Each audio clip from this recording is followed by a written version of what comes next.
You just realized your business needed to hire someone yesterday. How can you find amazing candidates fast? Easy. Just use Indeed. Stop struggling to get your job post seen on other job sites. With Indeed sponsored jobs, your post jumps to the top of the page for your relevant candidates, so you can reach the people you want faster. According to Indeed data, sponsored jobs posted directly on Indeed have 45% more applications than non-sponsored jobs. Don't wait any longer. Speed up your hiring right now with Indeed.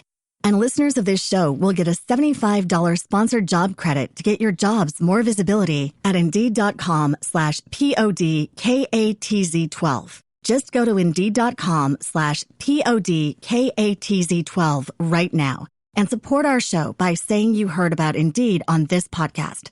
Terms and conditions apply. Hiring? Indeed is all you need. Welcome to the Deep Dive.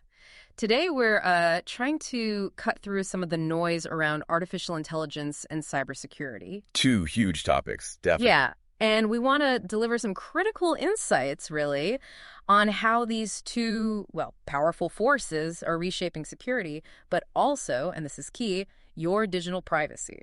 Absolutely. This isn't just abstract tech talk, right? It's directly relevant to your daily digital life. Yeah. Stuff happening right now. It really is. The urgency, I think, can't be overstated. Yeah. AI isn't just, another tech upgrade. It's more fundamental, a shift in how we understand, how we interact with, and ultimately how we protect our digital selves. It's a profound transformation we're living through. Okay, so let's unpack that transformation, maybe look at some recent incidents. They really show how the ground is constantly shifting in cybersecurity. A good idea. First up, these massive data breaches hitting big companies. We've seen major telecom providers globally, like there was that potential hack affecting Movistar customers in Spain, potentially involving tens of millions of records. What does an incident like that even potentially tell us? Well, the Movistar situation, even as it unfolds, it kind of reveals a humbling truth, doesn't it? Yeah. Size is no shield. I mean, even these industry titans, they're vulnerable. Right. And it's not just about one company. It's a stark reminder, really, that in today's landscape, assuming you're immune, that's probably the riskiest defense of all. It just highlights the absolute need for permanent vigilance, constant review of security strategies, protocols. Well, and just set it and forget it. Exactly. We often say 100% security doesn't exist, and that's true. So your strategies, they have to be multi-layered. If one defense fails, you need another and another ready to detect or, correct the problem. Especially now with AI speeding everything up. Precisely. AI is accelerating the sophistication of attacks at an incredible rate. Yeah, the scale is just alarming. And speaking of these pervasive vulnerabilities, our next case, it highlights something different, but just as, insidious. It hinges on one of the oldest bad habits online, password reuse. Tell us about the cyber attack on Infojobs, the job search platform. Infojobs. That's a classic example of what we call credential stuffing. Credential stuffing. Yeah. So what happened is attackers use these massive lists, huge lists of stolen username and password combinations. Oh, right. But here's the critical part. These credentials, they weren't stolen from Infojobs itself. Okay. They were stolen from other places, previous data breaches. Cybercriminals just automate testing these combinations across loads of services until they find a match. Because people reuse passwords. Exactly. It's incredibly dangerous because so many people use the same password or slight variations. Everywhere. Guilty. Sometimes. We all can be. Yeah. And it really makes the case for why multi-factor authentication, MFA, or, biometric elements, they're not just a good idea anymore. They're essential. They're an absolute necessity. We saw a major incident. Remember the Colonial Pipeline attack? Yeah, huge impact. Crippled the oil supply chain on the U.S. East Coast. And what caused it? An old, unrevoked username and password. That's it. That image of, digital ghost accounts, old forgotten passwords just floating around out there, it's pretty vivid. It is. But beyond us, cleaning up our own digital act, are companies doing enough? Are they proactively identifying and maybe neutralizing these dormant threats before they get exploited? That's a really crucial point. Are they just waiting for the next breach report? Yeah. There are definitely quite a few dormant accounts out there, stuff nobody's thinking about. And that's why it's so important not just to have, say, password rotation policies. Like changing them every 90 days or whatever. Right. But also to actively monitor user inactivity. Imagine a platform that pings you if you haven't logged in for, say, 180 days. Hey, still using this. Exactly. If you don't connect again soon, we're going to delete your account. Some tech platforms actually do this after a year or so. That seems sensible. It's a crucial part of what you might call, digital stewardship, or maybe digital hygiene. Building a proactive culture where managing your online presence, including those old accounts, is just routine, like backing up your data. Okay. So speaking of dangers lurking in maybe unexpected places, let's talk about something maybe less discussed. Everyday Android devices.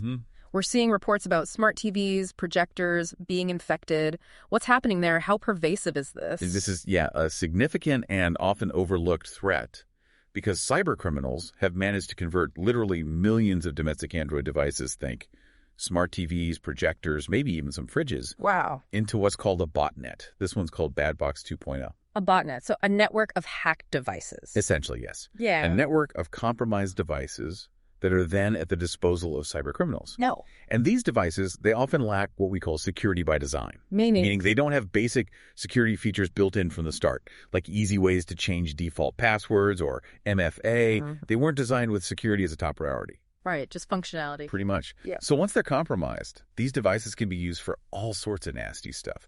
Launching massive denial-of-service attacks, trying to steal accounts, distributing more malware to make the botnet even bigger. And the really scary part, I guess, is how hard it is for the average user, for you, to even know your TV is infected. Absolutely. Plus, let's be honest, when was the last time you actively updated your smart television or your digital photo frame? That's precisely the challenge. People just don't think about it. And these infected home devices, they're really attractive to attackers. Why is that? Because they can bypass protections that are usually set up for data centers or known VPNs. Attackers can actually rent access to these compromised home devices. Rent them? Yeah, to make their attacks look like legitimate traffic coming from a regular home address. Makes their malicious activities much harder to trace. So what can people do? Is there anything? Well, it's hard for typical users to monitor all their network traffic, obviously. But we do recommend checking your device security settings. See what options are configurable. Okay. And if you suspect a device is infected, maybe acting strangely, disconnect it from your network immediately. And please regularly update all your smart devices. It's critical. Okay, good advice. So as we see these threats, multiplying and evolving from forgotten passwords to hacked TVs, there's this powerful new force shaping it all. Artificial intelligence. Many of you listening are probably already using AI tools, right? Copilot, ChatGPT, Gemini in your daily lives. So what's AI's dual role in all this cybersecurity mess? Well, dual's are the right word. It's revolutionary because it's being leveraged heavily by both sides of the cybersecurity coin. Okay. So cybercriminals, they're using AI to make their attacks more efficient, more effective, and this is key, more personalized. Think AI generating perfectly tailored phishing emails that look incredibly legitimate, or even deepfakes. Using AI to clone a CEO's voice to trick an employee into making a fraudulent wire transfer. Wow. That's sophisticated stuff. It really is. But on the flip side, security solutions like Panda Security, for instance, we're integrating AI too to significantly boost our defenses. So fighting fire with fire. Exactly. We use AI to identify those very deepfakes to tell a real CEO's voice from a cloned one, and to detect these increasingly sophisticated threats that might slip past older methods. So the challenge for us then? The core challenge for all of us, is understanding and crucially distinguishing content created by AI from what's real. It's getting harder. Which I guess leads us right to the central question of this deep dive, doesn't it? What happens to our data, our digital identity, really, our digital definition, when AI, especially this generative AI, wants to feed on it? It's a massive question. And maybe zooming out for just a second helps. A quick look back at privacy history. In the early internet days, say before 95, before that first EU data protection directive, there was very little privacy awareness. It was the Wild West. Right. Then the 2010s hit. Explosion of big data, social media. Yeah. And suddenly there's this omnipresent data collection, often with very little user care or understanding. We just clicked agree. We just clicked agree. And now we face this new dilemma.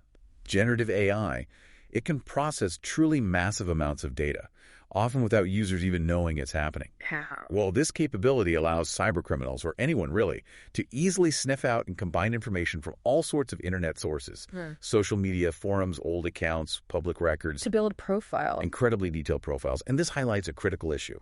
We still lack clear, effective legislation to truly protect our digital footprint. Even with things like GDPR. Even with GDPR and similar efforts, we see constant privacy violations, user profiles circulating uncontrollably, ending up in the hands of criminals or states or even geopolitical groups with various agendas. That's quite a challenge. Which makes me wonder, why are we generally speaking so passive about our data and privacy? It's a great question. It feels like, we'd instinctively guard our physical wallet with maybe $50 in it, but we don't blink when our entire digital identity, which is effectively linked to our bank accounts, our reputation, everything is potentially exposed. Why the disconnect? There are multiple factors, I think. Part of it is simply a lack of knowledge or awareness. We don't always fully grasp the collateral consequences of just using the internet. Yeah. What happens downstream. Okay.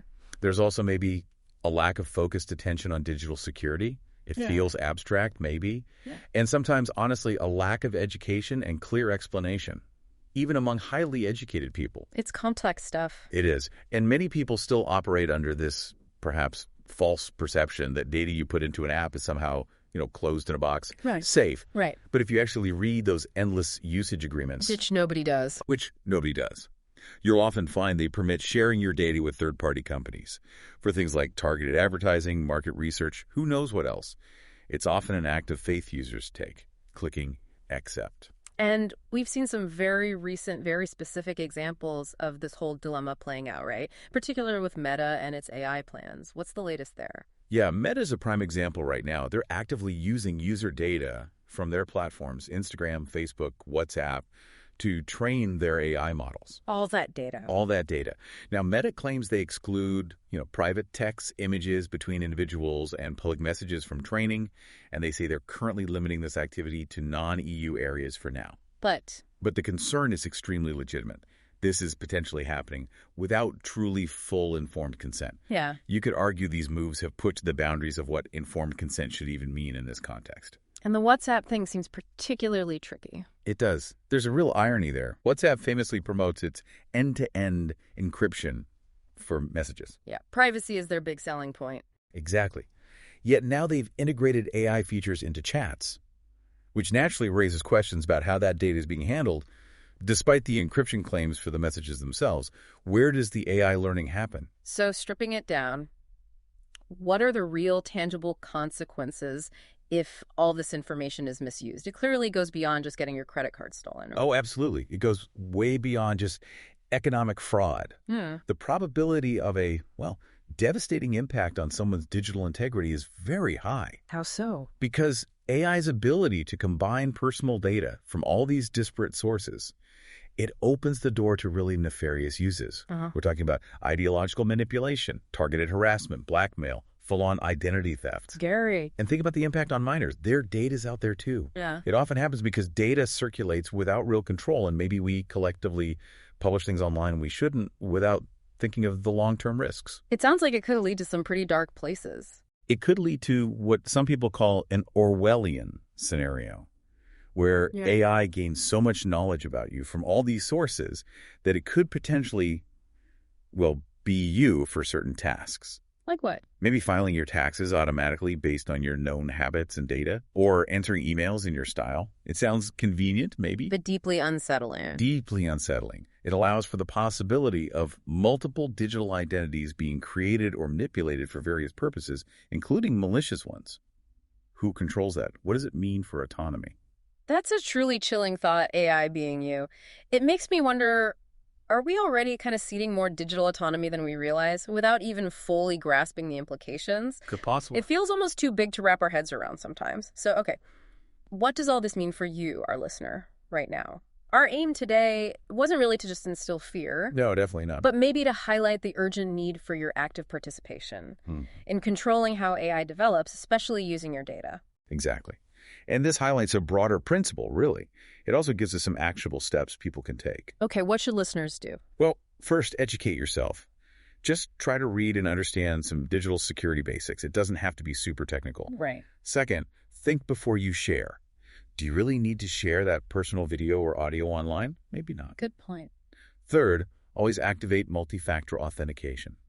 Wherever it's offered, just do it. Makes it much harder for the bad guys. Much harder. Fourth, use common sense. Review app permissions on your phone.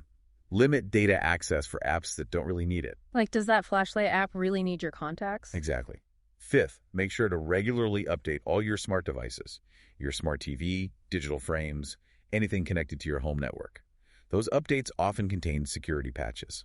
Don't ignore the update notifications. Please don't. And finally, consider using security solutions, security software that integrates AI itself for fraud and phishing detection. These tools are getting smarter too. So AI can be part of the solution too. It has to be. Yeah. These technologies are there to help you have a slightly more, let's say, tranquil digital life. Okay. That's helpful. And as we wrap up, maybe one final thought to leave you with. The sheer speed of AI's development means scenarios that seem like science fiction today, well, they might become reality very, very soon. It's moving incredibly fast. So what does it mean for your future digital self if AI can know you better than you know yourself, or even act convincingly as you, or for you? Profound questions. It really feels like this is just the beginning of a truly fascinating and absolutely critical transformation. Thank you for joining us on this deep dive.